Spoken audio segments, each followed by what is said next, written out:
분수령이라는 말이 있습니다. 그 의미는 어떤 일의 진전이나 사물의 발전 과정에서 결정적인 고비 또는 전환점을 비유적으로 이르는 말이 바로 분수령이라는 말입니다. 예를 들어 우리는 코로나 방역을 위해서 지난 1년 반 정도의 시간이 지났는데요, 우리는 이번 주가 코로나 분수령이라는 이런 기사에 매우 익숙할 것입니다. 또한 나라와 지역의 현재 상황을 만든 어떤 결정적인 사건을 분수령이라고 부르기도 합니다. 모택동의 대장정을 중국 역사의 분수령이다 이렇게 말하기도 합니다. 그리고 혁신도시, 특별히 나주시의 분수령 그러면 혁신도시가 생긴 거, 공공기관이 16개 기관이 나주에 내려온 거, 이것을 나주시의 분수령이다 이렇게 말할 수도 있을 것입니다. 요즘 특별히 인터넷 검색창에다가 한국 역사의 분수령을 치면 뭐가 나온 줄 아십니까? 어떤 기사가 첫 번째 나온 줄 아십니까? 그건 이것입니다. 한국 역사의 분수령 BTS. 이게 진짜 첫 번째 뜨더라고요. 그게 뜨더라고요. 역사의 발전에 결정적 영향을 끼친 인물들도 분수령이라고 이름을 붙이기도 합니다. 우리가 아는 것처럼 전 세계가 사용하고 있는 달력, 우리가 사용하고 있는 달력은 예수님이 오시기 전, Before Christ라고 하죠. BC와 그리고 주님이 오신 후, 아노 도미니라는 이 단어의 약자를 써서 AD라고 이렇게 부릅니다. 도대체 어떤 인물이길래 전 세계의 시간을 구분하는 역사의 구분이 됐을까? 분수령이 되었을까? 이런 질문을 하게 됩니다. 그래서 예수님이 누구신지 아는 것은 굉장히 중요합니다. 성경도 예수님을 기준으로 구약과 신약으로 나눠지기도 합니다. 그리고 좀 더 들어가서 예수님의 언행을 기록한 복음서의 분수령이 어디냐라고 이렇게 굳이 여러분이 묻는다면 지난주에 우리가 살폈던 마태복음 16장 본문, 그리고 길게 보면 넓게 보면 오늘 본문까지가 전체 예수님의 사역에 있어 분수령이 되는 그런 대화였습니다. 이것을 우리는 2주 전부터 쭉 대화를 나누고 있기 때문에 그 내용들을 오늘 계속 이어가서 나누게 될 텐데요, 특별히 오늘 말씀은 이렇게 시작하죠. 엿새 후에라는 이 말로 시작합니다. 즉 16장에 있었던 그 대화와 지금 내용은 매우 밀접하게 연결된다라는 그런 의미를 가지고 오늘 내용이 시작되고 있습니다. 오늘 본문과 관련해서 지난 두 번의 설교를 간략하게 한번 요약해 보도록 하겠습니다. 우리는 지난 2주 동안 살펴본 것처럼 예수님과 제자들이 그 당시에 카이사르 황제에게 헌정된 가이사랴 빌립보라는 그런 도시에 가서 매우 의미심장한 대화를 나누는 본문을 살폈습니다. 그 대화의 흐름에서 중요한 역할을 하는 인물은 베드로였습니다. 그리고 오늘까지 이제 베드로는 굉장히 중요한 위치에서 그 역할을 하게 됩니다. 베드로는 예수님이 누구신지를 이제 고백하죠. 당신은 사람들이 생각하는 것처럼 메시아를 가리키는 세례 요한, 엘리야와 같은 선지자는 아닙니다. 당신은 메시아 곧 그리스도시요 살아계신 하나님의 아들이십니다. 이 고백을 베드로가 합니다. 예수님은 로마의 왕 카이사르에게 헌정된 도시에서 자신이 영원한 왕이라고 정말 자신의 신분을 직접적으로 드러낸 것입니다. 이 절정에서 예수님은 이제 메시아로서 자신이 걸어갈 길, 그것을 이제 제자들에게 더하여 말씀하십니다. 즉 자신은 예루살렘에 반드시 올라가야 되고 거기에서 많은 고난과 죽임을 당하게 될 것이고 사흘 만에 부활할 것이다 라는 이것을 말씀하십니다. 이 말은 아마도 그 전에 놀라운 믿음의 고백을 하고 예수님께 칭찬받으면서 복되다라는 이런 축복을 받았던, 그래서 한껏 마음이 부풀러 올라 아마도 하늘 끝까지 올라가 있었을 베드로를 분노하게 만듭니다. 그리고 땅에 떨어뜨리죠. 그리고 예수님 앞에 서게 만듭니다. 그리고 베드로는 이렇게 말하죠. 절대 그런 일이 일어나지 않을 것입니다. 메시아에게는 영광스러운 꽃길만 있지 그 사이에 고난의 가시밭길은 절대 있을 수가 없습니다 라고 이렇게 말하면서 예수님을 막아셉니다. 베드로는 분명히 전체 내용을 보면 예수님이 왕이신 것을 인정했습니다. 그렇죠? 하지만 왕이신 예수님이 고난의 길을 간다면 난 따를 마음이 없어 라고 이렇게 말한 것입니다. 메시아는 고난 없이 영광에 들어가야 한다는 베드로의 머스트, 반드시 그래야 돼 라고 했던 그 머스트와 고난을 통과하여 영광에 들어간다라는 예수님의 그 머스트, 그것이 충돌한 것이고 베드로는 자신의 머스트로 예수님의 머스트를 막아선 것이죠. 그것을 지난주에 우리는 자세하게 살펴보았습니다. 예수님은 그렇게 말하는 베드로에게 매우 가혹한 말씀을 하셨습니다. 사탄아, 내 뒤로 물러가라. 내가 서야 할 자리는 내 앞이 아니라 내 뒤다. 반석아, 베드로 이름이 뜻이 반석이거든요. 우리식으로 말하면 반석아, 이름값 좀 해라. 내가 아무리 많은 성취를 해도, 성공을 해도 내 앞에 서 있으면 너는 내 길의 걸림돌이다. 반석이 아니다. 내 백성은 전 존재를 내 뒤에 세우는 그 사람이 바로 내 백성이다. 나의 제자는 자신이 걷고 싶은 길에 나를 초대하는 자가 아니라 내가 걷고 있는 길을 따라오는 자가 제자이다. 그리고 십자가를 지는 것처럼 최고의 희생을 지불해서라도 나를 따르는 자, 그가 바로 나의 백성이요 나의 제자이다. 너는 나를 따르라. 이 말씀이었습니다. 우리는 지난주에 그 내용을 쭉 다뤘습니다. 지난주에 우리는 이 모든 대화를 제가 설명하면서 롤러코스터에 비유를 했어요. 업 앤 다운, 그러니까 정말 올라가고 떨어지고 하는 것이 반복되는데 이런 것이죠. 예수님을 스스로를 영원한 왕이라고 높이셨죠. 그런데 갑자기 난 십자가에 달려 죽을 것이다라고 뚝 스스로를 떨어뜨렸습니다. 십자가 위로 떨어뜨렸죠. 베드로는 예수님을 메시아라고 고백하면서 복되다라는 말로 굉장히 높이 올라갔죠. 하지만 예수님보다 앞서다가 사탄의 자리까지 떨어졌습니다. 저는 이것을 예수님의 업 앤 다운, 베드로의 업 앤 다운인 것 같아요. 그런 것을 우리는 봤습니다. 그런데 지금 엿새 후에 예수님과 제자들은 다시 갈릴리 지역으로 이미 이제 이동한 것으로 보입니다. 그 시점으로부터. 그리고 베드로와 야고보와 요한을 데리고 예수님께서 높은 산으로 올라갑니다. 여러분, 성경에서 이런 표현을 놓치시면 안 돼요. 성경의 지금 방향은 다시 올라가는 거예요. 지리적으로 높은 산으로 데리고 올라가십니다. 누가복음 9장을 보니까요, 예수님이 올라가신 이유가 있습니다. 기도하기 위해서 올라가셨다라고 이렇게 말씀하고 있습니다. 오늘 저는 이 누가복음 9장하고 종합해서 전체 내용을 중개할게요. 그래서 혹시 마태복음에 없는 내용이라고 해서 성경에 없는 내용이라고 생각하지 마시고요, 둘을 종합했기 때문에 전체 내용을 이해하시면 돼요. 흥미로운 것은 지금 최소 엿새 전에 심하게 책망을 받았던 베드로가 예수님과 함께 기도하러 올라가는 3명의 첫 번째 이름으로 기록되고 있다는 것입니다. 저는 말씀 보는데 괜히 이 부분이 울컥했어요. 되게 감동이 됐어요. 왜냐하면 사탄이라고 책망받았으면 이제 기도할 때 야, 넌 안 되겠어, 근신하고 있어, 다른 제자 끌고 갈 것 같은데 거기에 베드로가 딱 끼어 있는 거예요. 되게 은혜가 되더라고요. 어쩌면 우리 모두를 향한 말씀이니까요. 그런 생각이 들었어요. 여러분 같으면 베드로라면 어떤 기분이 들었을까요? 그 기분을 생각하시면 됩니다. 그런데 누가의 설명에 의하면 산에 올라간 제자들이 깊이 잠들어요. 되게 기가 막히지 않아요? 이제 산에 데리고 올라왔는데 거기에는 분명히 베드로도 또 잠에 든 거예요. 나중에 예수님이 붙잡히시던 날 밤에 겟세마네 동산에 올라갑니다. 근데 그때 3명의 제자, 오늘 나오는 이 3명의 제자를 또 데리고 올라가서 기도를 여러 번, 너희들은 깨어서 나를 위해서 기도해달라, 내가 정말 마음이 죽게 됐다, 고통스럽다라고 기도 부탁을 하거든요. 근데 그때에도 이 3 제자가 잠들었습니다. 제가 이걸 보는데 좀 약간은 좀 그런 생각이잖아요. 역시 제자들은 잠자는 것에 전문가야. 기도를 도무지 잘하지 못해. 그런 모습들이 저희가 되게 좀 보이더라고요. 그렇죠? 또 우리의 모습일 수 있고요. 그렇죠? 그런 모습이 여실하게 드러납니다. 참 종합하면 참 한심한 제자들이다라는 생각을 갖게 만듭니다. 그런데 이제 그렇게 잠든 제자들 앞에서 예수님께서 변형하십니다. 그 변형의 형태는 이것입니다. 그 얼굴이 해같이 빛났다라고 성경은 말하고 있고 그 옷이 빛과 같이 희어졌다라고 이렇게 말하고 있습니다. 이것은 태양빛과 다른 종류의 굉장한 광채였다라는 걸 충분히 상상할 수 있고요. 항상 이런 부분은 하나님이 나타날 때, 신현이라고 부르는 하나님이 등장할 때 나타나는 그런 표현들입니다. 근데 제자들은 아마도 잠에 들었다가 밖에서 강력한 빛에 의해서 깨어난 것으로 보입니다.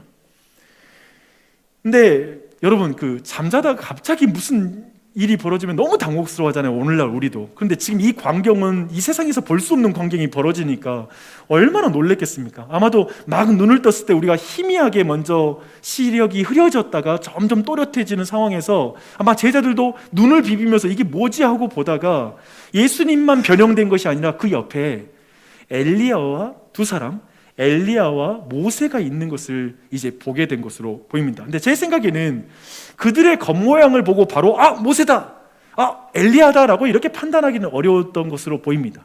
왜냐하면 사실 그 세 분의 대화를 듣고 나서 그들이 누구인지 더 알았다라고 보는 게 더욱더 자연스러운 해석이 될 것 같습니다. 그런데 누가복음 9장 31절에 보면 그분들 사이에 어떤 대화가 있었는지 그 구체적인 내용을 이렇게 말하고 있어요.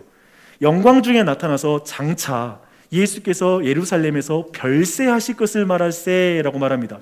대화 주제가 뭐죠? 별세하실 것, 즉 이 세상을 떠나서 하나님 품에 안길 것에 대해서 이야기를 나눴다라고 이렇게 말하고 있습니다. 분명 예수님과 모세 그리고 엘리야는 예수님이 이제 예루살렘에 올라가서 많은 고난을 당하고 그리고 죽으시고 3일 만에 부활하시는 거에 대해서 지금 깊이 대화를 지금 나누고 계신 것이죠. 근데 흥미롭게 베드로가 나중에 기록하는 베드로전서 1장 10절 11절에서 베드로는 아마도 이 사건을 기억하면서 이런 말씀을 하고 있습니다. 한번 들어보십시오. 이 구원에 대하여는 너희에게 임할 은혜를 예언하던 선지자들이 연구하고, 선지자에는 모세와 엘리야가 포함되겠죠. 선지자들이 연구하고 부지런히 살펴서 자기 속에 계신 그리스도의 영이 그 받으실 고난과 후에 받으실 영광을 미리 증언하여 누구를 또는 어떠한 때를 지시하시는지 상고하시니라 라고 말합니다. 즉 모세와 엘리야는 고난 이후에 영광을 받는 예수님의 머스트, 예수님의 길, 그것에 대해서 성령님의 도우심으로 알고 있었다라는 거예요. 그리고 그 내용을 지금 당연히 지금 변화산에서 예수님과 그 주제를 가지고 이야기를 나누고 있었다라고 이런 전체 내용을 이해할 수 있을 것입니다. 그래서 여기서 말하는 건 뭐냐면 모세와 엘리야는 결국 예수님의 길을 반대하는 자가 아니라, 베드로처럼 반대하는 자가 아니라 예수님의 길을 예비하고 그걸 지지하고 강하게 만드는 예비하는 자였다라는 것을 분명하게 지금 말하고 있는 것이죠. 이것은 변화산에서 대화의 내용이 드러내는 아주 중요한 사실입니다. 뭐냐면 그는 선지자 중에 하나가 아니라 선지자들이 증언하고 가리켰던 메시아다, 영원한 왕이시다라는 게 지금 이 대화 전체에서 나타나는 중요한 사실이라는 것이죠. 예수님이 선지자 중에 하나가 아니라는 의미를 좀 더 분명하게 이해하려면 한 가지 더 알 필요가 있어요. 좀 더 보게요. 그건 뭐냐면 별세라는 이 단어를 좀 더 이해할 필요가 있습니다. 우리말로는 이걸 별세라고 말하니까 당연히 별세했어 할 때 그 단어로 보이잖아요. 그런데 이것을 그 헬라 원어로는 엑소더스입니다. 여러분 엑소더스 하면 뭐가 생각나십니까? 출애굽이죠. 그래서 지금 모세와 엘리야가 굳이 구약에 많은 인물이 있는데 왜 모세와 엘리야가 등장했을 때 모세가 왜 여기 등장했는지 이유가 선명하게 드러나는 거예요. 지금 그와 함께 예수 그리스도의 출애굽에 대하여 말하였다라는 거예요. 출애굽에 대해서 이야기를 하고 있는 것입니다. 이렇게 되면 아까 말한 것처럼 모세가 등장한 이유는 분명해지죠. 모세는 누구입니까? 첫 번째 출애굽에서 결정적인 역할을 했던 인물이 바로 모세입니다. 모세는 애굽의 파라오의 손해 밑에서 압제를 당하며 고통을 당하고 있던, 정치적, 경제적, 모든 사회적, 문화적으로 고통을 당하고 있던 이스라엘 백성들을 출애굽시켜서 시내산에서 하나님과 언약을 맺는 일에 사용받습니다. 그리고 정말 그 백성들을 가나안 땅, 약속의 땅 가나안 땅으로 옮겨 거기에서 하나님의 율법에 따라 거룩한 백성으로 설 수 있도록 나아가는 그 새로운 시대, 아브라함과 맺었던 그 언약이 이제 민족으로 새로운 나라로 들어가는 이 시대의 전환점에서 쓰임받은 사람이 바로 모세입니다. 그래서 모세가 거기에 등장하죠. 하지만 모세는 자신의 출애굽이 일찍부터 실패한다라는 것을 알았습니다. 특별히 어떤 사건이 기억나세요? 시내산에서 모세가 하나님부터 십계명을 받는 동안에 그 백성을 아래에서 황금 우상을 만들면서 하나님과의 관계를 근본적으로 깨뜨립니다. 그리고 광야 생활 내내 그들은 하나님의 약속을 믿지 못하고 하나님께 불평하고 원망하는 것들을 보여주죠. 이런 과정이었어요. 여차여차 그럼에도 불구하고 은혜를 받아서 가나안 땅에 들어가서 왕정 국가의 시대를 맞습니다. 아는 것처럼 그 백성을 얼마 가지 못해서 그 나라는 이제 하나님의 율법을 떠나고 우상을 숭배하는 자리로 이제 추락합니다. 이런 과정 속에 그들의 죄와 부패의 문제를 지적하게 나타나는 선지자가 엘리야입니다. 엘리야는 이제 그들이 하나님 앞에 심판을 당할 것이고, 그러므로 말미암아 그 백성들은 온 열국에 흩어지게 될 것이다. 즉 뭐냐면 또 다르게 이스라엘 나라의 새로운 시대에 대해서 전환점, 분수령을 예고하는 인물로 엘리야가 또 여기서 등장하는 것입니다. 그리고 엘리야는 좀 더 나아가서 더 먼 미래까지 바라봅니다. 결국 그렇게 흩어졌던 사람들을 다시 하나님께서 백성으로 다시 불러 모을 것이다 라고 하는 이 약속까지 줌으로써 이제 새로운 시대에 대한 예고를 한 그런 선지자이기도 합니다. 이렇게 보면 지금 예수님이 왜 굳이 구약에서 이 두 명의 선지자와 대화를 나누는지 그 이유가 어느 정도 선명하게 여러분이 이해가 될 거예요. 제가 모세의 고백을 한번 재구성해 봤어요. 저는 이런 어감까지도 충분히 해석할 수 있다고 생각해요. 모세는 예수님께 이렇게 말합니다. 저를 통한 첫 출애굽은 실패했습니다. 사람의 죄된 마음은 고쳐지지 않았습니다. 그러나 주님은 십자가의 죽으심으로 모든 죄인을 참된 출애굽으로 인도할 진정한 메시아이십니다.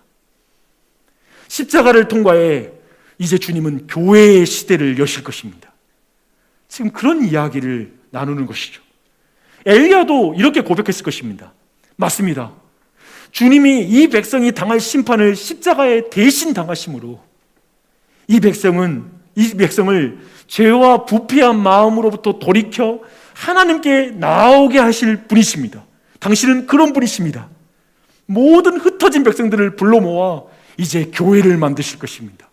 새로운 시대를 불러올 것입니다. 라고 이렇게 고백하는 것입니다. 지금 예수님은 모세와 엘리야와 같은 선지자가 아니라 선지자들이 그토록 예고했고 그리고 기대했던 신성을 가진 메시아, 하나님이신 메시아를 고대하고 있고 그분을 바라보고 있는 것이죠. 모세와 엘리야 편에서 자신들이 실패한 것을 완성시킬 뿐이라고 지금 고백하는 것입니다. 그리고 모세와 엘리야는 고난 이후에 영광을 받으실 예수님의 머스트, 예수님의 길을 우리는 반대하는 것이 아니라 당신은 그 길을 걸으십니다. 지지합니다. 우리의 모든 예고는 그것을 성취하는 자로 당신을 우리는 기다려왔습니다. 이런 대화가 지금 그 사이에 주고받고 있는 것이죠. 지금 이 모든 대화를 들으셨는데요, 이제 여러분이 베드로가 됐다고 생각해봐요. 베드로가 이 내용을 들은 거예요 지금. 근데 베드로의 반응이 궁금해지지 않아요? 베드로는 이 대화에 너무 끼어들고 싶어요. 그리고 우리 베드로 형은 아무튼 움직이잖아요. 뭔가 너무 멋있어. 근데 뭐냐면 뭔가 해드리고 싶은 거예요. 지금 이 대화에 끼어들어가지고. 그래가지고 깊이 생각하지 않고 세 분을 위해서 초막을 짚고 싶어요 라고 이렇게 말씀을 드립니다. 누가복음을 보니까요, 정말 빵 터지는 표현이 이 요구, 이렇게 간청하는 거에 뒤에 붙습니다. 이런 표현이 있어요. 자기가 하는 말을 자기도 알지 못하더라. 그러니까 지금 아무리 생각 없어도 그렇지, 지금 전체 대화는 뭐냐면 모세와 엘리야가 예수님의 머스트, 즉 고난을 통하여서 영광 받을 것이다라는 이야기를 지금 막 대화를 주고받고 있잖아요. 지금 그 내용 주고받는 거 지금 다 들은 거거든요. 근데 지금 집 짓고 살자고 그러는 거예요. 좀 이상하지 않아요? 생각 없죠. 어리석음을 넘어서서 이거 좀 지나치다라는 생각이 들어요. 왜냐하면 베드로는 분명 지금 이 상황이 계속 지속되었으면 좋겠다라는 마음이 있는 거예요. 뭐냐면 이렇게 지금 예수님이 이 영광스러운 모습 그대로 이스라엘에게 드러나고 이 영광스러운 모습으로 온 세상을 정복하고 통치하는 왕으로 등극하면 얼마나 좋을까. 지금 그런 마음이 없다고 말할 수 없죠. 그런 기대감이 그 안에 표현되는 거죠. 사실 그 전에 책망은 받았지만 그래도 맞아, 이 영광스러운 모습 이렇게 능력 있는데 왜 그걸 감추고 고난을 당해? 그러면서 한번 끼어들어서 여기서 집자고 이렇게 말했다라고 말할 수도 있을 것입니다. 고의성이 있다고 볼 수는 없지만 결과적으로 베드로는 이렇게 말하는 것입니다. 제발 메시아가 고난을 받아야 영광을 받을 수 있다는 말은 좀 잊어버리십시오. 지금 모습 그대로 덮어놓고 이거 아니에요? 그냥 갑시다. 그냥 이런 표현을 지금 집 짓고 살자, 이런 표현으로 하고 있는 것이죠. 참 좋아 보이지만 지금 집을 지었으면 좋겠어요 라는 베드로의 말은 여전히 베드로의 머스트, 고난 없는 영광의 길 가시죠. 지금 이 모습 이대로 그냥 가시죠 라고 하는 그의 고집이 아주 안 꺾인 거예요.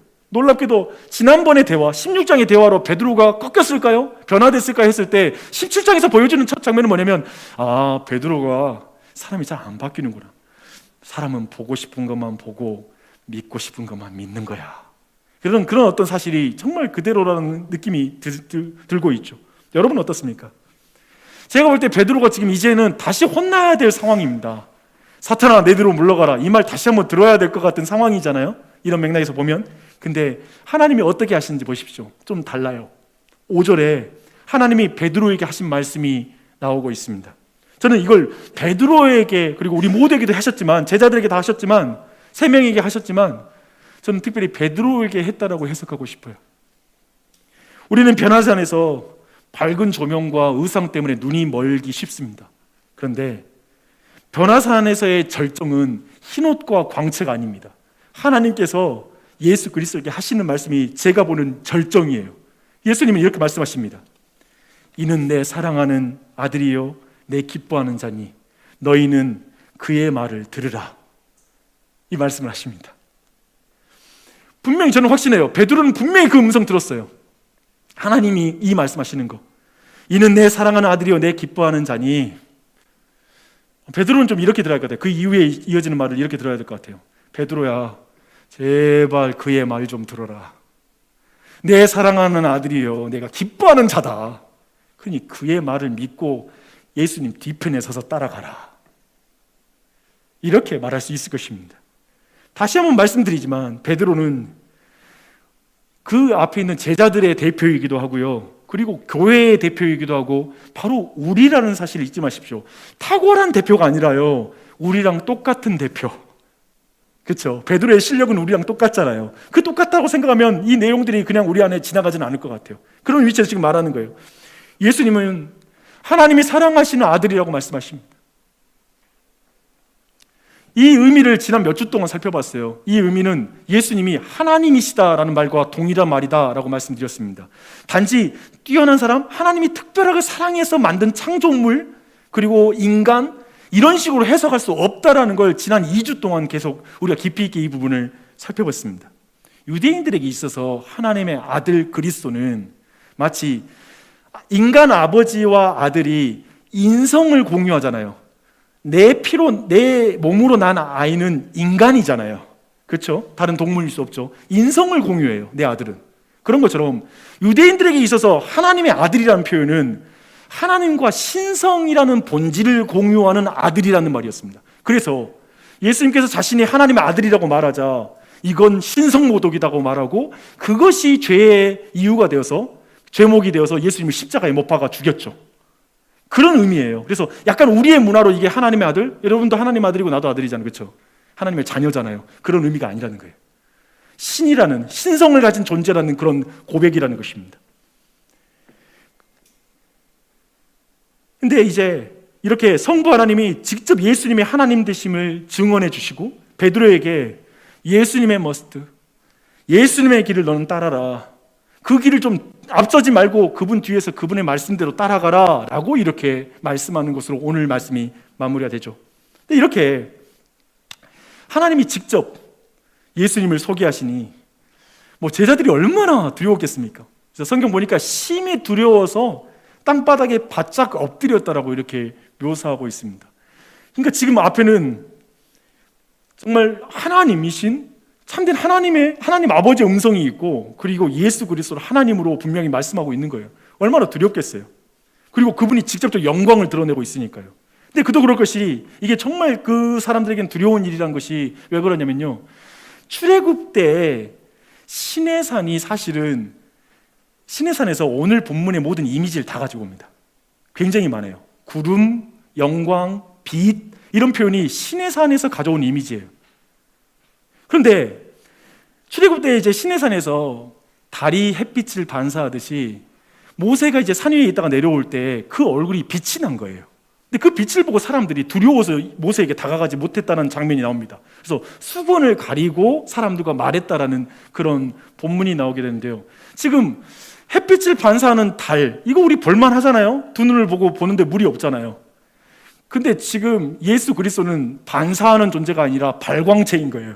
성경은 예수님에게 빛이 나오는 거예요. 우리가 태양을 직접 눈으로 볼 수 없듯이 지금 예수 그리스도를 볼 수 없는 상황인 것이죠. 지금 그렇게 지금 묘사할 뿐만 아니라 하나님이 직접 있는 하나님의 아들이라고 말씀해 주시는 이 음성을 들었으니까요. 그러니까 지금 유대인들에게 있어서는 거룩하신 하나님에게 직접 노출되거나 그분을 만나게 되면 죽는다라는 믿음이 있거든요.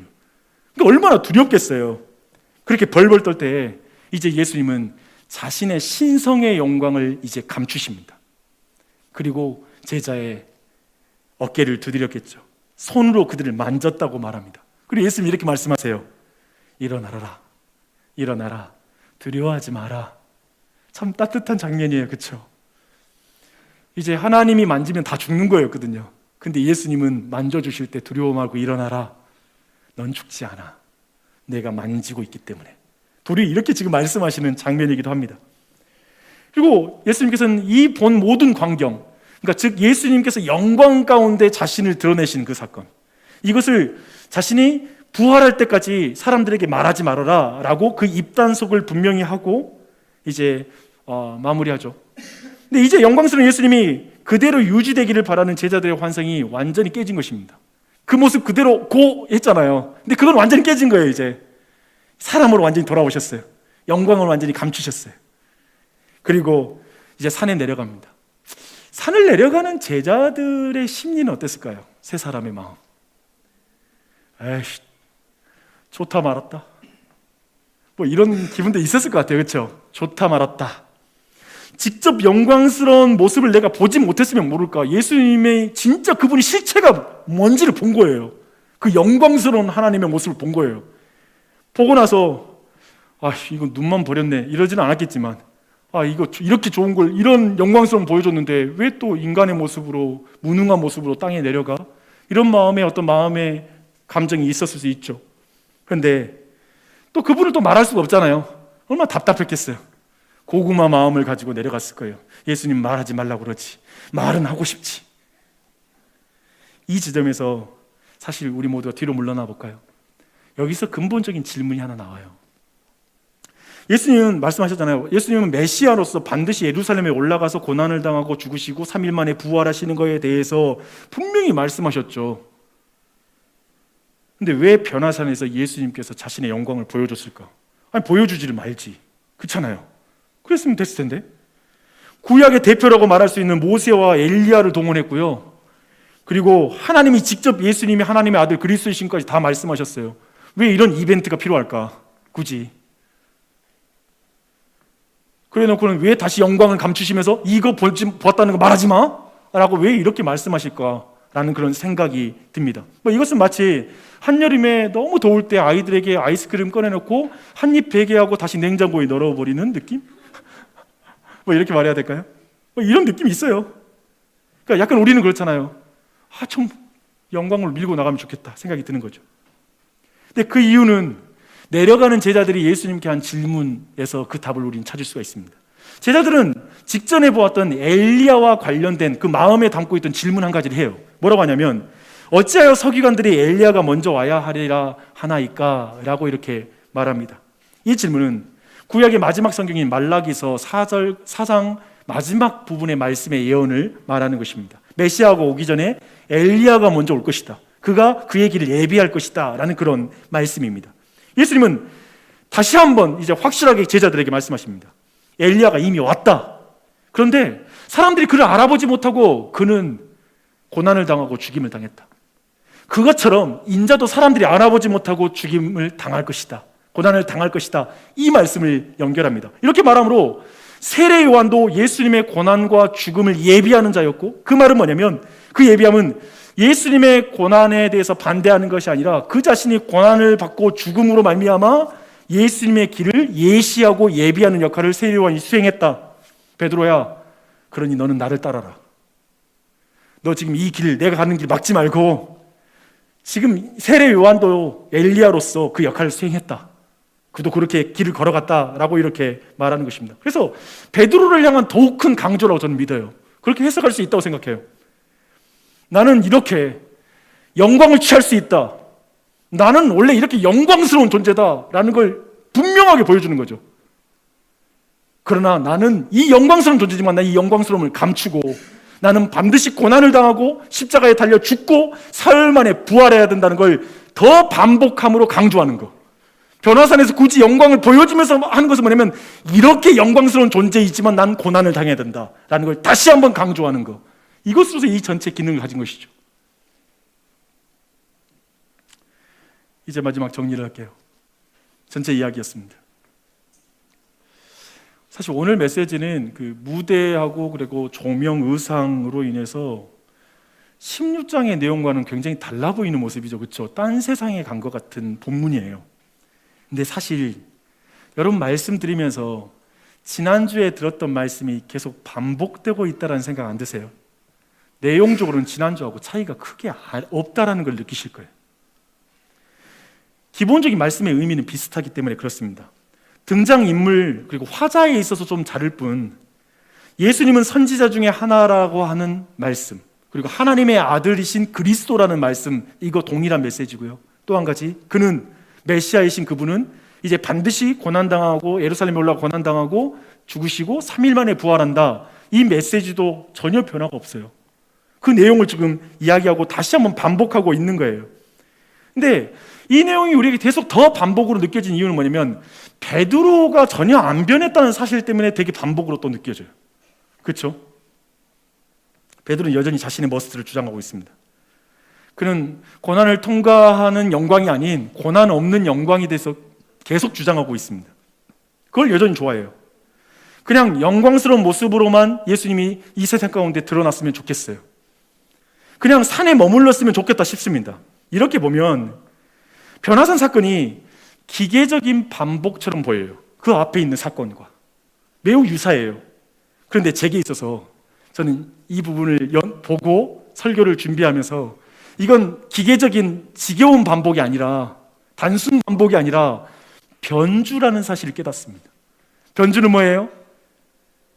교양학의 1학장과 2학장, 3학장, 4학장 동일한 어떤 음계를 사용하지만 그것이 변주될 때 너무 다른 음악처럼 느껴지잖아요. 때로는 봄, 여름, 가을, 겨울을 동일한 음계를 가지고 표현하기도 하고요. 저는 그 이 부분이 매우 이 주제가 너무 중요하다고 생각합니다. 오늘 메시지가 아름다운 변주가 될 수 있는 이유는 이렇습니다.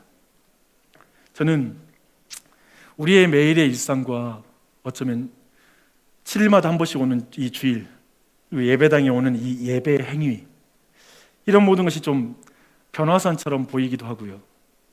또 한편에 베드로처럼 우리가 베드로가 아닌가 싶어요. 이 자리에 있는 많은 분들은 가이사라 빌립보와 같은 세상, 즉 경제력과 정치력이 엑소더스인 세상을 살고 있습니다. 그것이 나를 구원해 줄 거야. 그게 바로 나를 진정한 이 찌든 삶에서 나를 해방시켜 주는 것은 경제력 그리고 정치력. 정치력의 말은 뭐냐면 사람께 인정받고 사람들의 지지를 받고 권력을 취하고 승진하고 높은 위치에 오르는 것. 이게 내 삶의 엑소더스야 라는 그런 세상을 우리는 살아가고 있습니다. 아마도 이 자리에 있는 많은 분들은 그런 세상 속에서, 그런 가이사랴 빌립보와 같은 세상 속에서 한때 주는 그리스도시여 살아계신 하나님의 아들이십니다. 나는 예수님의 제자로 살겠습니다. 나 예수님 믿을게요 라는 그 고백을 가지고 신앙생활을 시작했을 것입니다. 하지만 그렇게 따라가면서 여전히 고난 없는 영광이라는 나의 머스트에 눈이 멀어서 예수님의 머스트, 예수님의 희생과 고난, 그것을 통한 영광에 대해서는 크게 관심 없이 그저 나의 일신의 영광과 즐거움, 또 그걸 근심하고 그걸 놓게 치열하게 노력하면서 누구 곁에 있는 사람 볼 틈 없이, 공동체를 생각할 틈 없이, 하나님 나라 생각할 틈 없이, 하나님과의 관계나 하나님의 교회를 세우는 삶에 어쩌면 멀어져 있는 영혼들이 있을 수 있습니다. 예수님의 뒤를 따르는 게 아니라 예수님보다 앞서 있는 자리에서 베드로처럼 서 있을 때가 있는 것이죠. 어쩌면 지난주에 말씀을 들으면서 이 자리에 많은 분들은 그런 자신의 모습이 있지 않은지 돌아보며 아파한 분도 계실 것이고요, 좀 그 부분을 어떻게든지 바꾸고 싶은 분도 계셨을 것입니다.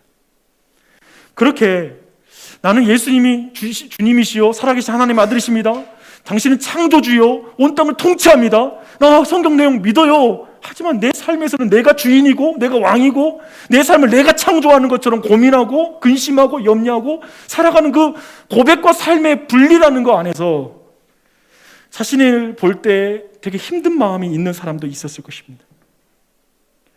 또 그렇게 아픈 마음을 가지고 기도하는 것도 아니에요. 기도는 또 하지 않습니다. 문제의식은 갖는데 기도는 안 나와요.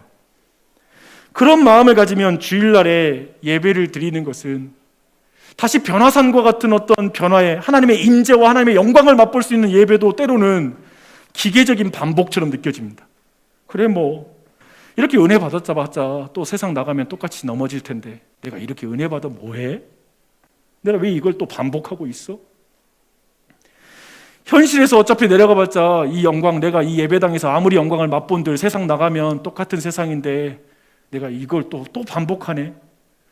그런 반복이 지겨운 거죠. 베드로와 같이 반복적으로 실패하는 게 지겨운 거예요. 그래서 그런 가운데 우리의 신앙은 때로는 굉장히 냉랭해집니다. 그렇게 냉랭해지면 진짜 예배는 기계적인 반복이 됩니다. 또 주일이 벌써 왔네, 또 예배 드리러 가야 되네. 베드로가 그런 것처럼 우리도 그것을 반복합니다. 베드로는 참 바뀌지 않습니다. 그쵸? 바뀌지 않아요. 그런데 하나님도 참 안 바뀌신 분이세요. 예수님도 도무지 바뀌지 않아요. 그런 베드로를 기도하는 자리로 다시 초대하세요. 다시 예배당으로 초대하세요. 그런 우리를 다시 예배당에 앉히세요. 지금 밖에서 놀아야 되는데 내가 여기 왜 앉아있어? 또 죄 지을 거 믿으면서 또 앉아있어. 이상해. 또 예배당에 왔어, 힘들게 왔는데 또 저기서 잠을 자요. 딴 생각을 해요. 영적으로도 잠이 들어있어. 내가 끝나고 나면 내가 여기 왜 왔지? 싶어요. 그런데 그런 잠든 베드로에게 하나님이 자신의 영광을 보여주세요. 놀랍지 않아요? 은혜를 주십니다. 그렇다고 베드로가 여기서 이 정도 은혜를 받으면 깨달아야 되잖아요. 예수님 산에 내려가겠습니다, 이제 예수님의 고난의 길을 걷겠습니다 할 텐데 거기서 집 짓고 살고 싶어요. 이기적이에요. 교회에 사람들이 모였는데 은혜를 밖으로 나눌 생각은 전혀 안 해요. 아무리 은혜를 부어줘도 그냥 교회에서 모여있는 게 좋아요. 산에 내려갈 마음이 없어요. 그게 우리네 신앙의 현실 아닐까요? 우리는 잘 안 바뀌어요. 근데 하나님도 안 바뀌어요. 그럼 과정 속에 우리를 끝까지 포기하지 않고 여기에 부르셨어요. 그것이 증거예요. 확실한 증거예요. 믿으십시오. 믿음으로 받아들이십시오. 맞습니다라고. 사실상 반복은 오늘날 이런 반복, 교회 생활, 예배 생활, 여러분의 신앙 매일매일 묻습니다. 기계적인 반복의 신앙생활을 하고 계십니까? 아름다운 변주의 신앙생활을 하고 계십니까? 변주가 될 수 있는 이유는 뭐냐면 어쩌면 우리는 매일매일 아침에 일어나서 하는 거 다 똑같잖아요. 한 주 내내 설거지하고 애들 보고 뭐하고 특별할 것도 없는 일상을 살아가죠. 근데 그게 아름다운 변주가 될 수 있는 이유는 무엇입니까? 우리가 하나님 손에 붙잡혀 있다는 것입니다. 그래도 하나님이 은혜를 베푸시는 거죠. 그래도 하나님이 열어주시는 거죠. 저는 오늘 이 말씀 안에 이 거대한 측면에서 이거 하나님이 이런 분이신 걸 주목하시기를 축원합니다. 주 안에 사랑하는 여러분, 주일이면 예배 가운데 하나님의 영광을 보는 것, 기도를 통해서 하나님을 만나는 것은 우리의 기계적인 반복을, 우리의 기계적인 인생을 변주로 만드는 비밀입니다. 하나님이 이곳에 와서 하나님의 영광을 보십시오. 또 나 실패할 걸 생각하면서 그 영광 보는 게 귀찮고 의미 없어라고 생각하지 마십시오. 부지런히 예배에 참여해서 하나님의 은혜를 받으려고 하십시오. 하나님의 영광을 보여달라고 하십시오. 그분이 실제로 그렇게 하십니다. 그리고 그렇게 했을 때 우리의 기계적인 일상에 다시 숨이 불어 넣어질 것입니다. 그리고 살아 움직이기 시작할 것입니다. 그리고 변주로 보이기 시작할 거예요. 이것도 은혜구나. 이것도 은혜구나. 이것도 은혜구나.